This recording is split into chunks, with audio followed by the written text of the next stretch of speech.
Okay, so today we're talking about Social Security, and we're going to really talk about this whole concept of FRA, or full retirement age, which used to be 65 way back when. And there's many people that think it's still 65. And pretty soon, in about 5 years, it's going to be 67. We're part of, and we're finishing up a phase in. So why am I talking about this? Well, we have a lot of things going on right now in 2022 in regard to Social Security that are very similar to what was going on back in 1983.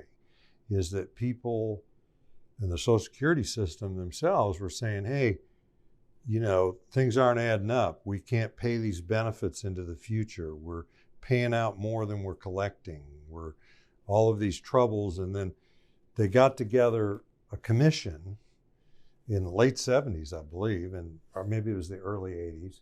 But in 1983, they had these Social Security amendments. It had a House bill and a Senate bill, and it was all signed by the president, who was Ronald Reagan at the time. And you can't mess with Social Security unless you pass a law, and it has to go through. It's just like tax law. And, say, well, Hans, what are you talking about 1983 for? Well, there's a lot of parallels with what's going on in 2022 in terms of the outlook for Social Security.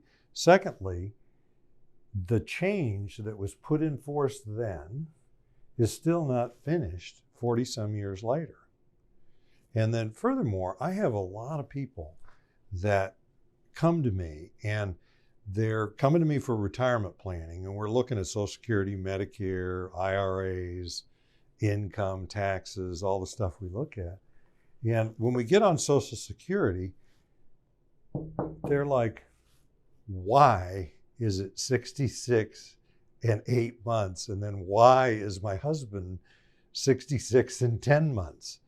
I mean, I don't get it. And that's part of the problem is when people are asking why. And with some of these people, could we just say of what it is? And we're just going to work with that, and then later we can explain why. And so today I'm giving you a little bit of the why. Is this has been a phase in over 44 years where they've moved the Social Security full retirement age, FRA, from 65 to 67. And you wouldn't think that a couple of years would make that much difference. And it was huge. It's like overnight when they made that change, and then they put all of these delayed Social Security into all the numbers.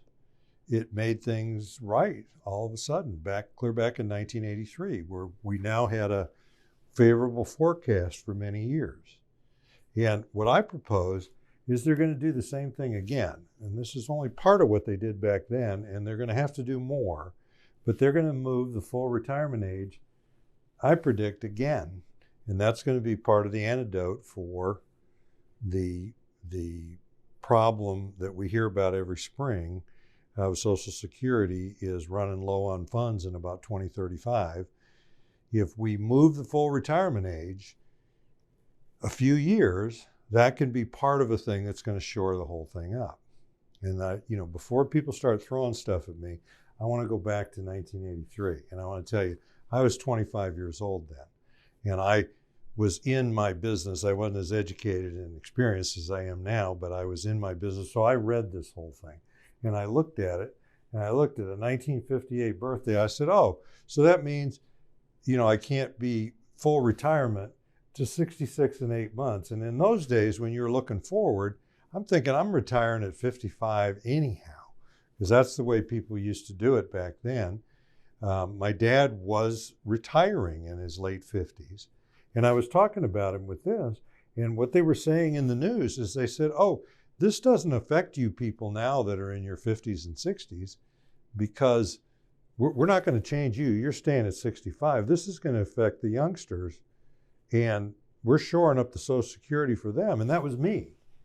So I was 25, and I was looking forward to this, and I just said, it's not really that big of a deal. Well, now I'm right there at it, and so I'm going to have to wait a few years to do Social Security, and I'm waiting even longer than that.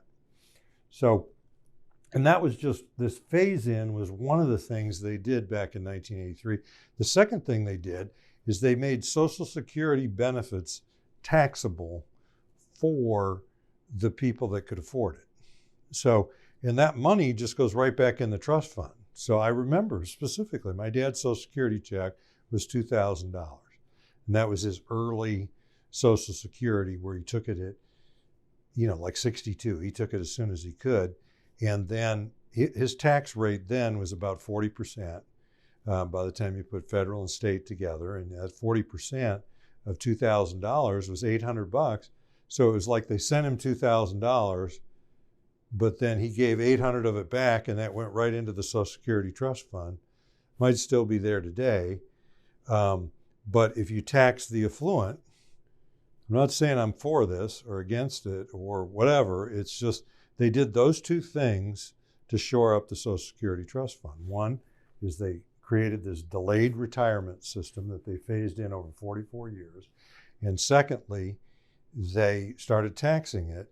And with this delayed phase-in thing, they said this is only going to affect the young people because it doesn't even start till people retiring in like 2000 and after. So you put all that together, say, why are you talking about it now? Well, we're still phasing this thing in. So, I don't want to talk anymore about what they might do to shore up Social Security. Now I'm talking to the people in their late 50s, early 60s, mid 60s, and this is what we're dealing with. So now you have a little understanding of why, and we need to know what is your full retirement age? What is your FRA? And it's determined by your birth year. And if you were born 1960 and after, it's 67. Now that doesn't mean you have to wait till 67 to start drawing Social Security. It just means that you have to wait till 67 to get your full benefit. Okay, so now let's talk about that a little bit. So your options with Social Security are a couple of things. Number one, you can start Social Security as early as age 62. That's when my dad started it. And he's been gone since 1998. But he started it at age 62, somewhere in the 80s. And he got a reduced Social Security benefit. It wasn't reduced as much as my Social Security benefit would be reduced if I started at 62, because my full retirement age is beyond his. It's 66 and 8 months. So people retiring now that are taking it at 62 get a reduction, and they get a larger reduction than the people 10 or 20 years ago, because early is even earlier. The date hasn't changed to 62, but the date relative to full retirement age has changed. Okay, so the ramifications of that are you're going to get a reduced Social Security check by starting it at 62 or some point soon thereafter. And that check is obviously going to be reduced for the rest of your life. And then the second ramification is if you're still working or you go back to work and you start earning an income from work of more than, let's call it 20 grand a year, you're going to have to give some of your Social Security check back at the end of the year. So with the saving the formula, it's not smart to take Social Security at 62 or any time before full retirement age if you're still working and earning substantial income. Now, if you just go get a part-time job somewhere, that's why they have kind of a reasonable limit. So somebody that makes a little money, or they get into a gig thing where they're keeping themselves busy and making some smallish money, well, then they can get their reduced Social Security check and their extra income, and they're not going to have to give some of it back. But if somebody has a job where they make $50,000 a year or $80,000 a year, it's foolish to start your Social Security and then get a reduced check and then give some of it back. Now, the other option is to wait, and many folks get stuck on this, is they think that full retirement age is the government telling them when they ought to retire. And that's not the case at all. I mean, the government is not saying, because I was born in 1958, that I should retire at 66 and 8 months. They're not saying that at all. They're just saying, if I want to start drawing my full Social Security check, I have to wait till this age to start it. And if I don't want to start it at this age, like I don't need it, I can delay. I can wait all the way up to 70, and then I'll even get more. So the government is not telling you when to retire. They're simply within the Social Security system. They're saying this is the age where you get the full benefit.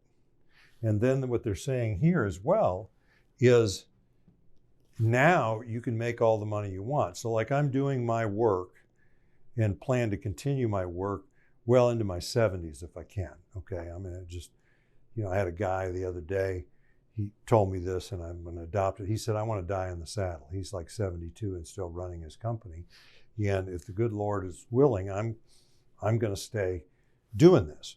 So I'm gonna wait till 70 to start drawing my Social Security check. You really can't wait beyond that, because anytime after 66 and 8 months, which is if I start drawing it, I don't have any cap on the money that I can make separately.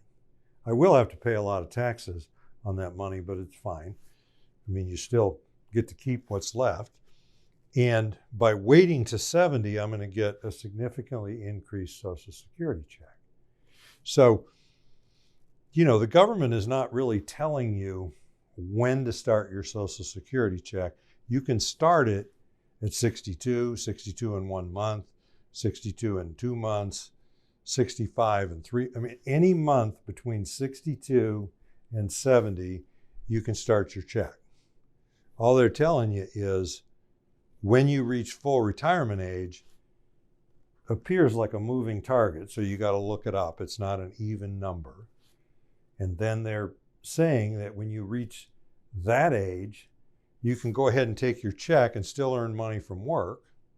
Or if you want to wait longer, and you wait longer to age 70, then you can get a larger check. But once you reach 70, you got to take the check. It's just coming in. So I'm Hans Scheil, and I thank you for listening.